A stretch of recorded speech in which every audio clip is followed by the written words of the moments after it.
Can Captain America get King Namor to see the light in time to save the world from being flooded by the Omega Ocean? Well, let's hop into the pages of Invaders, issue 11 and number 12, the grand finale of this Chip Zdarsky series, and find out. Alrighty then, so as is tradition for this series, we once again open up with another flashback, and this might actually be the most important one yet. It's Captain America not long after being unthawed. No surprise, one of the first things Steve wanted to do was to visit the grave of Bucky Barnes, his friend, his ward, his partner. To his shock, though, when he comes to the grave, he sees that Namor was already there. The rest of the world may have forgotten the invaders and the good work they had done, but Namor never did. He stayed true to his old war buddy. Now, in the present, following their attack on the Roxxon ship, both Steve and Namor are stranded on a deserted island. Namor, too, is really down in the dumps, having been defeated by Makan, but also being turned human because of the Genus serum. Captain America is resolute because, well, that's just kind of what Captain America does. He says that the two of them are going to get off this island, stop Makan, and save the day. But here's the thing, though. Namor is not only upset because he lost, he's upset because of what Makan is. He comes clean to Captain America that this guy they've been fighting is basically his internal demons come to life. In fact, Namor says he can't even be 100% certain that he wouldn't have gone through with this plan that Makan had masterminded did he not exist in the first place. Once again, despite all odds and arguably truckloads of evidence, Captain America continues to only want to see the good in Namor, saying that he's always seen it. In fact, after he came out of the ice and got all of his memories together, Namor was one of the first people he wanted to see. They were brothers in arms, after all. For Captain America, it was reacclimating himself to a new world, new evils that needed fighting. For Namor, it was trying to rebuild Atlantis after the first time it was destroyed. Steve said that so long as they stayed friends, so long as they stayed together, nothing could ever stop the invaders, and with that nice story, their luck begins to change. It seems that Roxxon had a facility on this island where they were, get this, working on Chimera hybrids. Basically exactly what the Red Skull was doing back in a previous issue's flashback that set Namor off. He runs right on in to fight the good fight. He's not exactly good at it because he's basically just human now. Luckily, this provides more than enough distraction for Captain America to get his hands on the also important Genus serum. Namor gets turned back to normal, but then he turns his wrath on the scientists. Oh, he lets them go, but then he lets their horrifying creations go after them.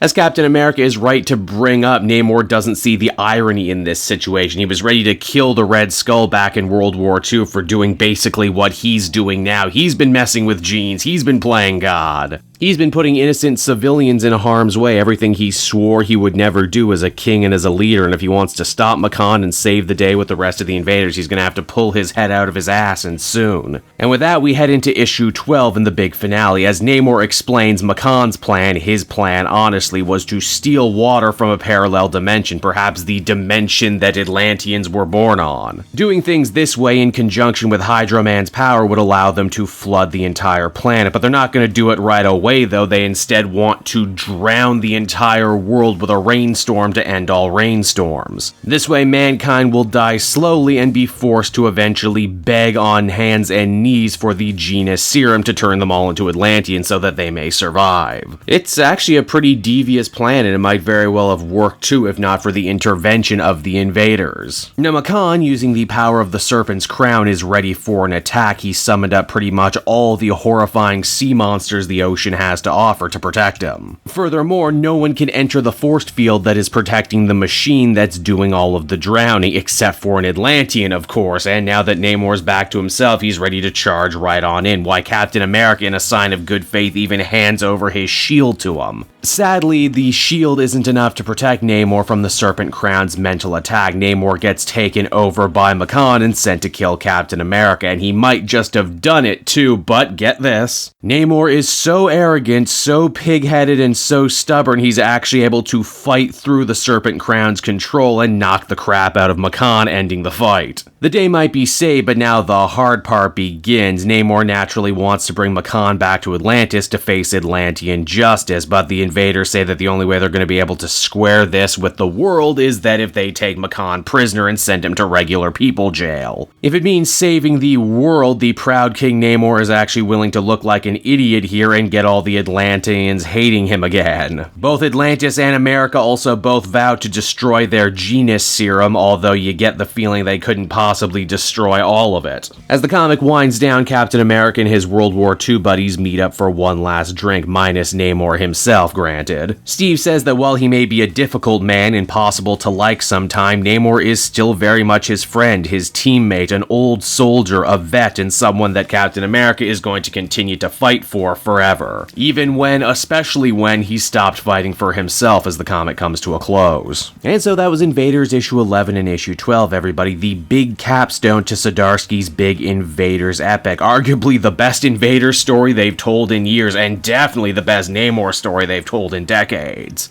It's sad to see this book go, but considering that it probably wasn't even supposed to go past one arc and one volume, it's pretty damn amazing that they've come this far. Yeah, I could complain that there's some stuff that's left hanging, like what happened to the new leader of Roxxon, what happened to those people who got turned into Atlanteans. Boy, for as big as important they built up the Serpent Crown, it ultimately ended up being kinda weak in the greater scheme of things, but you know what, these are minor complaints. I absolutely loved this story. It's another feather in Chip Zdarsky's cap, who had probably one of the greatest 2019s any comic creator could ask for. And at a 9.5, I would say this one was almost perfect. I loved it to death, and I hope that if you're trade waiting, you'll check this one out, because you will not be disappointed.